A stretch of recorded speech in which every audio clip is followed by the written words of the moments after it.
आज दिल्ली पुलिस ने बांग्लादेशी घुसपैठियों को दिल्ली में बसाने वाले एक बड़े रैकेट का पर्दाफाश करने का दावा किया। पुलिस ने इस मामले में 4 लोगों को अरेस्ट किया है, जिनमें 2 बांग्लादेशी हैं। ये सब बांग्लादेशी नागरिकों की घुसपैठ कराते थे। उनको अलग अलग राज्यों से, अलग अलग रास्तों से दिल्ली और कोलकाता जैसे बड़े शहरों तक पहुंचाते थे और उनके लिए आधार कार्ड, राशन कार्ड और वोटर कार्ड बनवाने का इंतजाम भी करते थे। दिल्ली पुलिस ने आज बताया कि पिछले साल अक्टूबर में एक मर्डर केस में जांच के दौरान इस रैकेट का खुलासा हुआ। अब तक 33 बांग्लादेशियों को अरेस्ट करने के बाद उनको वापस बांग्लादेश भेजा जा चुका है, लेकिन इन लोगों से जो क्लू मिले उससे घुसपैठ कराने वाले एक बड़े गिरोह का भंडाफोड़ हुआ। इस गिरोह के पास 6 आधार कार्ड और 5 पैन कार्ड मिले। पुलिस के मुताबिक यह रैकेट अनीस शेख नाम का एक शख्स चला रहा है, जो बांग्लादेशी है। वो 15 साल पहले भारत आया था और इसके बाद अनीस ने भारत में फेक दस्तावेज बनाने वालों से डील कर ली। घुसपैठ कराने के लिए बांग्लादेश और असम में एजेंट रखती है और फिर बांग्लादेश के नागरिकों को नॉर्थ ईस्ट के राज्यों से घुसपैठ कराकर भारत लाने लगा। दिल्ली में पुलिस का एक्शन शुरू हुआ। अनीस शेख वापस बांग्लादेश भाग गया, लेकिन उसके साथी बिलाल, तान्या, आशीष मेहरा और अमीनुर इस्लाम को पुलिस ने गिरफ्तार कर लिया। 3 मेजर पार्ट आप देखेंगे। एक बांग्लादेशी तरफ से जो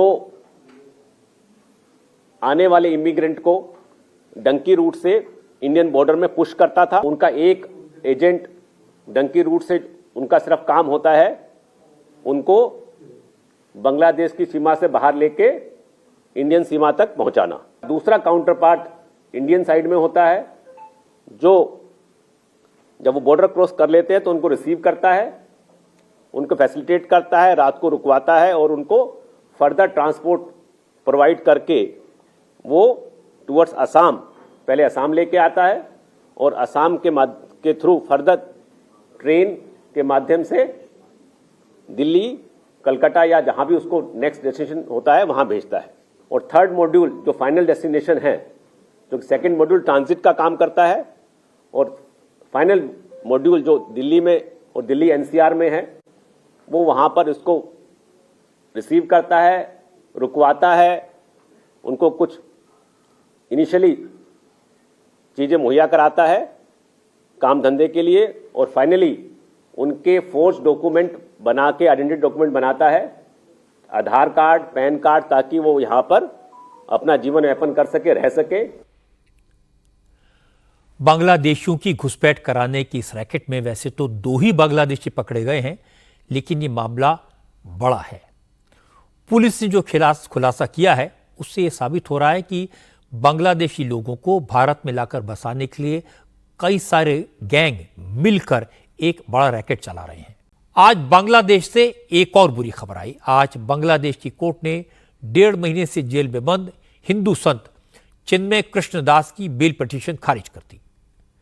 संत चिन्मय दास की जमानत याचिका पर आज चटगांव की सेशन कोर्ट में सुनवाई हुई।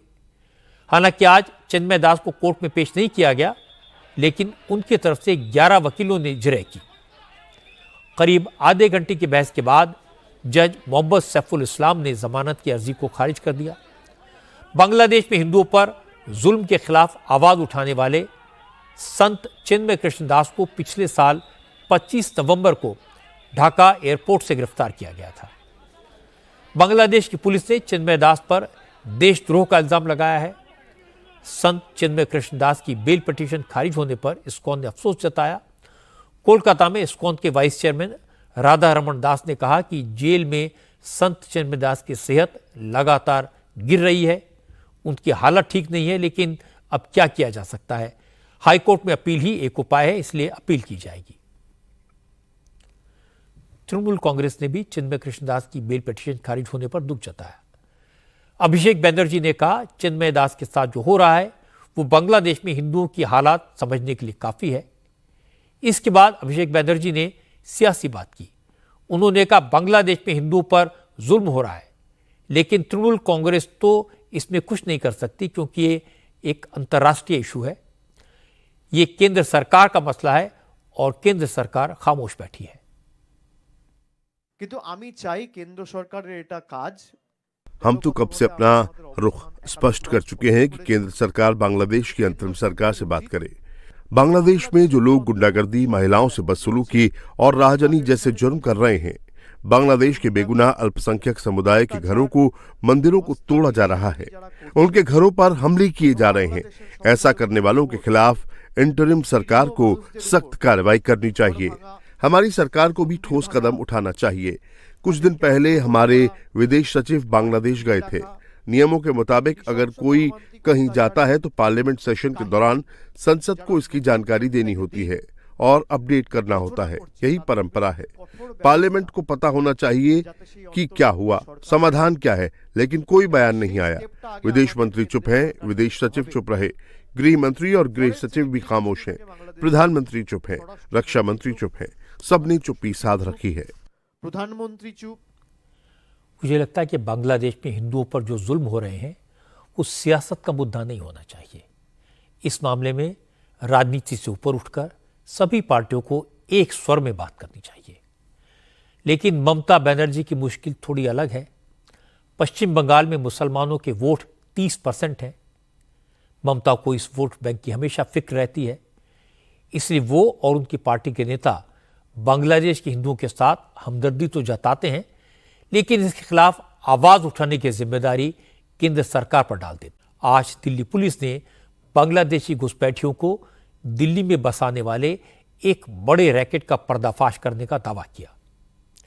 पुलिस ने इस मामले में 4 लोगों को अरेस्ट किया है, जिनमें 2 बांग्लादेशी हैं। ये सब बांग्लादेशी नागरिकों की घुसपैठ कराते थे।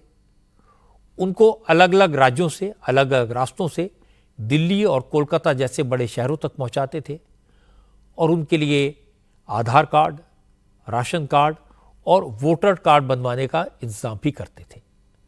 दिल्ली पुलिस ने आज बताया कि पिछले साल अक्टूबर में एक मर्डर केस में जांच के दौरान इस रैकेट का खुलासा हुआ।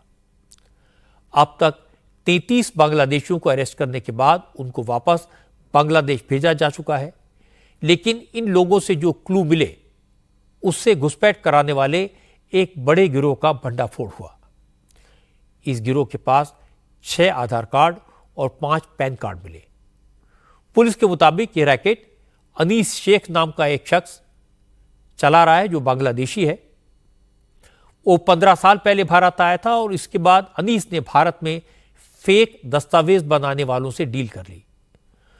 घुसपैठ कराने के लिए बांग्लादेश और असम में एजेंट रखती है और फिर बांग्लादेश के नागरिकों को नॉर्थ ईस्ट के राज्यों से घुसपैठ कराकर भारत लाने लगा। दिल्ली में पुलिस का एक्शन शुरू हुआ। अनीस शेख वापस बांग्लादेश भाग गया, लेकिन उसके साथी बिलाल, तान्या, आशीष मेहरा और अमीनुर इस्लाम को पुलिस ने गिरफ्तार कर लिया। 3 मेजर पार्ट आप देखेंगे। एक बांग्लादेशी तरफ से जो आने वाले इमिग्रेंट को डंकी रूट से इंडियन बॉर्डर में पुश करता था। उनका एक एजेंट डंकी रूट से उनका सिर्फ काम होता है उनको बांग्लादेश की सीमा से बाहर लेके इंडियन सीमा तक पहुंचाना। दूसरा काउंटर पार्ट इंडियन साइड में होता है, जो जब वो बॉर्डर क्रॉस कर लेते हैं तो उनको रिसीव करता है, उनको फैसिलिटेट करता है, रात को रुकवाता है और उनको फर्दर ट्रांसपोर्ट प्रोवाइड करके वो टुवर्ड्स असम, पहले असम लेके आता है और असम के थ्रू फर्दर ट्रेन के माध्यम से दिल्ली, कलकत्ता या जहां भी उसको नेक्स्ट डेस्टिनेशन होता है वहां भेजता है।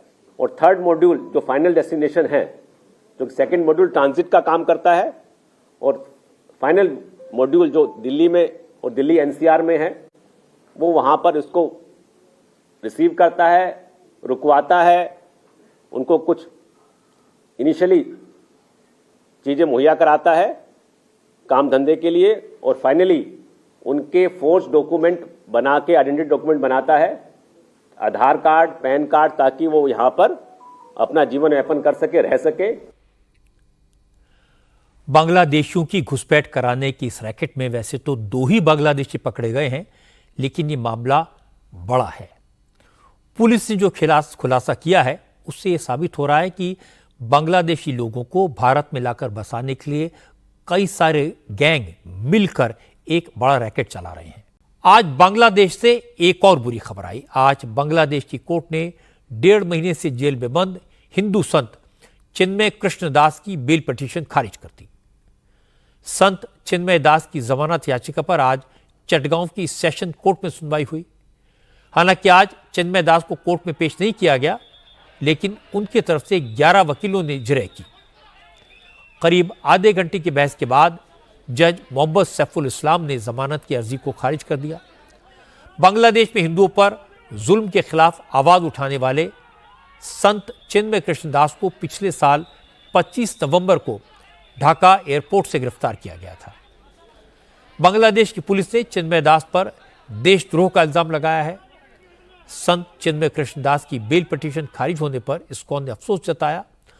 कोलकाता में इस्कॉन के वाइस चेयरमैन राधा रमन दास ने कहा कि जेल में संत चिन्मय दास की सेहत लगातार गिर रही है, उनकी हालत ठीक नहीं है, लेकिन अब क्या किया जा सकता है। हाईकोर्ट में अपील ही एक उपाय है, इसलिए अपील की जाएगी। तृणमूल कांग्रेस ने भी चिन्मय कृष्ण दास की बेल पिटीशन खारिज होने पर दुख जताया। अभिषेक बैनर्जी ने कहा, चिन्मय दास के साथ जो हो रहा है वो बांग्लादेश में हिंदुओं की हालात समझने के लिए काफी है। इसके बाद अभिषेक बैनर्जी ने सियासी बात की।